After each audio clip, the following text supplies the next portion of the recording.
एक छोटी सी कहानी भी है और उसी से हम अपनी बात को भी खत्म करेंगे। और बड़ी अच्छी से बड़ी खूबसूरत कहानी जो मुझे बड़ी पसंद है कि एक बार एक पोस्टमैन रहता है और वो चिट्ठियां बांटने के लिए हर जगह पूरे गांव में अलग अलग जगह पर जाया करता है। तो अचानक से आज के दिन उसके पास एक चिट्ठी आई और इस चिट्ठी का जो एड्रेस था उसने आज तक कभी उस घर पे विजिट नहीं किया। पहली बार वो चिट्ठी उसके पास आई, फर्स्ट टाइम उसने इस चिट्ठी को लिया और उस एड्रेस पे पहुंचा और उसने जब नॉक किया तो एक अंदर से लड़की की आवाज आई। तो पोस्टमैन ने बोला कि हाँ एक चिट्ठी आई आपकी, आकर ले लीजिए। तो उसने बोला कि अंकल दरवाजे के नीचे डाल दीजिए, जरूरत नहीं है, आप दे दीजिए। तो पोस्टमैन ने बोला कि अरे चिट्ठी पे सिग्नेचर भी करनी है, रिसीव भी करना है उसको, जल्दी आओ, मुझे देर हो रही है। 10 मिनट गुजर गया, अंकल एकदम गुस्सा आ गया, बार बार नॉक कर रहा है, कह रहे जल्दी आओ जल्दी आओ। वो लड़की थोड़ी देर के बाद आई और दरवाजा खोला। इससे पहले कि अंकल कुछ कह पाते उसने बोला कि सॉरी अंकल मुझे आने में लेट हो गया, इसलिए कह रहा था मैं चिट्ठी आप दरवाजे के नीचे डाल दीजिए। और अंकल ने जैसे ही उसकी तरफ सर उठाकर देखा वो कुछ कह ही नहीं पाया। उस बच्चे के दोनों पैर ही नहीं थे, बेचारी बड़ी मुश्किल से आई थी और दरवाजा खोल रही थी। वो इसलिए कह रही थी कि अंकल मुझे आने में थोड़ा परेशानी हो रही थी और उसके लिए बहुत बहुत सॉरी कि आपको इतना इंतजार कराया। लेकिन अंकल दोबारा फिर आना, आपको पानी तो नहीं चाहिए? वो अंकल को बड़ा अजीब लगा कि इस बच्ची को इतनी देर से हम चिल्ला रहे हैं, लेकिन वो इतनी प्यार से, इतनी मोहब्बत, उसकी स्माइल इतनी क्यूट थी, अंकल उसके आगे कुछ कह नहीं पाया। और उसने बोला कि ठीक है कोई बात नहीं, और अंकल वहां से चले गए। उनके मन में वो बात बनी रहेगी। एक हफ्ते बाद फिर से एक चिट्ठी आती और उसी एड्रेस पर आती। इस बार अंकल ने फिर से उस चिट्ठी को लिया और बड़े ही एक्साइटमेंट के साथ उस जगह पर पहुंच गए और दरवाजा नॉक किया और बोला कि बेटी तुम्हारी चिट्ठी आई है। उसने बोला अंकल हम आ रहे हैं, रुके रहिएगा। तो उस बच्ची ने बोला कि उस अंकल ने बोला कि अब इस चिट्ठी को दरवाजे के नीचे तुम ले लेना। बोली नहीं नहीं अंकल थोड़ा वेट तो मैं आ रही हूं। अंकल को लगा कि आज मेरे पास मौका था, उसको फालतू का क्यों बुला रहा है। खैर दरवाजा फिर से खुला। बच्ची ने बड़ी प्यारी सी स्माइल के साथ, बिना किसी गम के साथ, बिना किसी तकलीफ के साथ दरवाजा खोला और अंकल से उस चिट्ठी को रिसीव किया और सिग्नेचर किया। और जब अंकल जाने लगे तो बच्चे ने कहा रुकिए अंकल कहाँ जा रहे हैं, आपके लिए मेरे पास एक गिफ्ट है, एक क्या गिफ्ट लेकर के आई। उस बच्ची ने एक डिब्बा निकाला और अंकल के सामने रखा और बोला कि अंकल लीजिए मेरी तरफ से आपके लिए गिफ्ट है। अंकल ने कहा है क्या? बोले खोलकर देखिए। तो डिब्बे को खोला गया तो उसके अंदर अंकल के लिए चप्पलें थी। और वो अंकल इतने सालों से जगह पर किसी को बांट रहे थे नंगे पैर। जिस बच्ची के पास, बच्चे यही होते हैं लेकिन बच्चों का दिल कैसा होता है, जिसके पास खुद पैर नहीं, वो दूसरों के पैर में चलने के लिए चप्पलें ला रहा है, उसके बारे में सोच रहा है। उसके पास तो खुद ही पैर नहीं, लेकिन इसको इस बात का एहसास था कि अंकल जगह जगह चिट्ठियां बांटने के लिए जाते हैं और नंगे पैर जाते हैं, इनके पैरों में कम से कम चप्पलें होनी चाहिए। अंकल के आंखों से आंसू होता है। ये एक खूबसूरत बच्चों का दिल होता है। चिल्ड्रन डे खत्म हो जाएगा एक अलग बात, लेकिन हमारे बच्चों वाला जो दिल है वो खत्म नहीं होना चाहिए, तो इसी तरह खूबसूरत बना रहता है। और माँ से मोहब्बत कभी भी कम नहीं होनी चाहिए, क्योंकि जिंदगी में आप जब बहुत परेशान होंगे अपनी लाइफ में, जब एकदम परेशान होंगे आपके जीवन में, आपका एक्सीडेंट भी अगर खुदा न खास्ता कभी किसी का हो जाता है या कोई बीमार पड़ जाता है, तो आपकी बीमारी में आपको देखने के बहुत सारे लोग आएंगे, लेकिन सब आएंगे और चले जाएंगे। कोई आपके सर के पास बैठा रहेगा तो उसे आपकी माँ होगी, और जब आप आंख खोलेंगे उनको पाएंगे और किसी को नहीं। आप 10 बार आंख खोलेंगे और बंद करेंगे तो उसके बाद आपकी आंखों में कोई दिखेगा तो आपकी माँ दिखेगी। तो मेरा मानना है कि जिंदगी में जो कामयाब बच्चा, और क्योंकि हम लोग बच्चे हैं और इंसान है, उससे ज्यादा हम लोग बच्चे हैं और हमारा दिल बच्चे जैसा होना चाहिए। और माँ को इस बात का एहसास कराना चाहिए कि माँ तुम पढ़ी लिखी नहीं तो क्या हुआ, तुमने मुझे पढ़ने लिखने के काबिल तो बना। पापा उतने मजबूत नहीं रहेगा, क्योंकि याद रखिए कि हम जिस तरह बड़े हो रहे हैं, एक खुशी की बात है कि हम बड़े हो रहे हैं, समझदार हो रहे हैं, लेकिन दूसरी तरफ एक गम की बात है कि हमारे माँ बाप बूढ़े हो रहे हैं।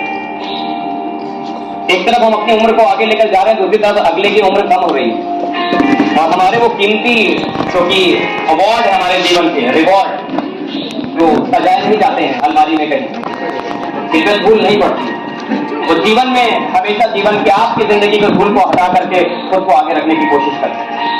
और कहते हैं ना कि माँ, जब आप कभी भी गांव में जाइए और एक माँ को देखें तो वो अपने बच्चे को यहाँ पर रख करके लेकर चलती, बांध करके, क्योंकि माँ चाहती है कि अपने बच्चे को इस तरफ लेकर चलती है। तो किसी ने पूछा कि माँ अपने बच्चे को यहाँ पर लेकर के क्यों चलती है और बाप जो है वो अपने बच्चे को कंधे पर लेकर के क्यों चलता है? जवाब सामने से ये आया कि माँ अपने बच्चे को यहाँ पर लेकर इसलिए चलती है ताकि वो जहां तक देख सकती है उसका बच्चा वहां तक देख सके। लेकिन बाप जो है वो अपने बच्चे को कंधे पर हमेशा बैठा के इसलिए घुमाता है क्योंकि उसका बाप चाहता है कि बेटा वहां तक देख सके जहां तक मैं भी नहीं देख पा रहा।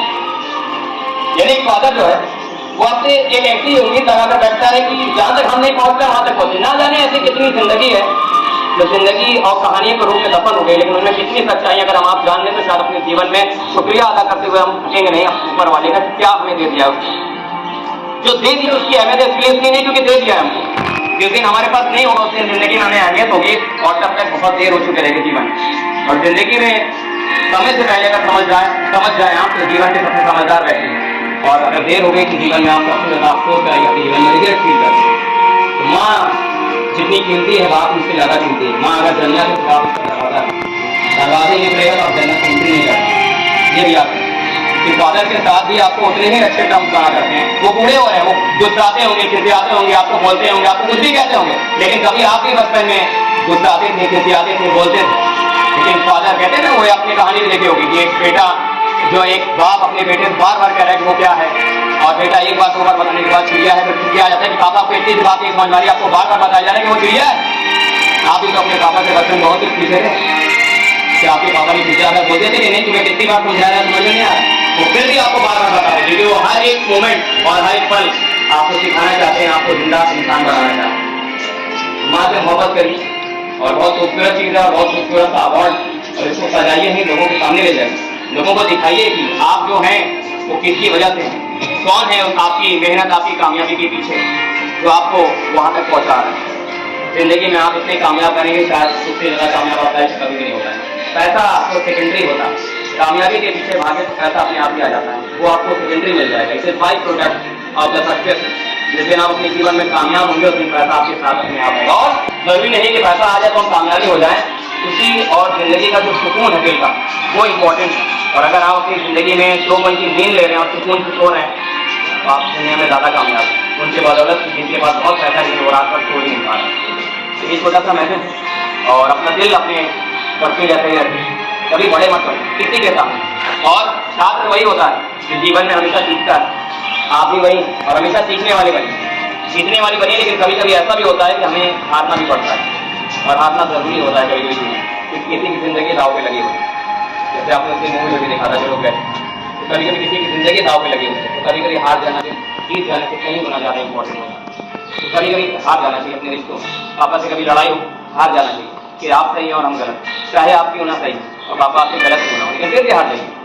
माँ अगर आपसे कुछ बोले और कभी आपको लगे कि हाँ तो आप हार जाइए, आप सही, चाहे आपको मालूम है कि आप गलत है और आपकी मम्मी गलत बोल रही है, लेकिन फिर भी आपको हार जाना है। तो रिश्तों में हार बहुत जरूरी होती है क्योंकि रिश्ता ज्यादा इंपॉर्टेंट है, जीत और हार नहीं। तो हर जगह जीता नहीं जाता और हर जगह यही दिखाया जाता, प्रूव किया जाता कि हम तो और पढ़ लिख लें, हमारे अंदर बड़ी नॉलेज, समझ रहे हैं। तो मेरे ख्याल से मेरा मैसेज आप लोगों तक पहुंच गया और इस मैसेज को ले जाइए अपनी जिंदगी में। अगर आपकी जिंदगी में 1% में बदलाव आएगा तो मुझे बड़ी खुशी होगी और एक भी सुकून मिलेगा। जो भी मुझे आज तक जहाँ तक पहुँचाया गया है सिर्फ माँ की मोहब्बत और उनकी दुआओं और पापा की दुआओं का असर, और कुछ भी नहीं। और सब लोग इसी तरह मोहब्बत करते रहेंगे, दुआएं मिलती रहेंगी और जीवन में दुआएं ज़्यादा इंपॉर्टेंट है दवाओं से। कभी कभी दवा भी काम नहीं करती, सब एक ऐसी चीज़ काम करती है जिसके बारे में हम आप नहीं जानते, और वो हमारा अच्छा हुआ किया हुआ काम है जिससे लोगों के दिलों से निकली हुई दुआएं। तो कभी कभी दुआएं जो है दवा से ज़्यादा काम करती है और आप मौत के मुझसे बाहर आएंगे। और यही मेरा message. Thank you. Always respect your parents, always study of children. जब तक आप बच्चे हैं जब तक आपका दिल बनता है, लेकिन आप बड़े हो गए तो यहाँ पे खाली। Thank you.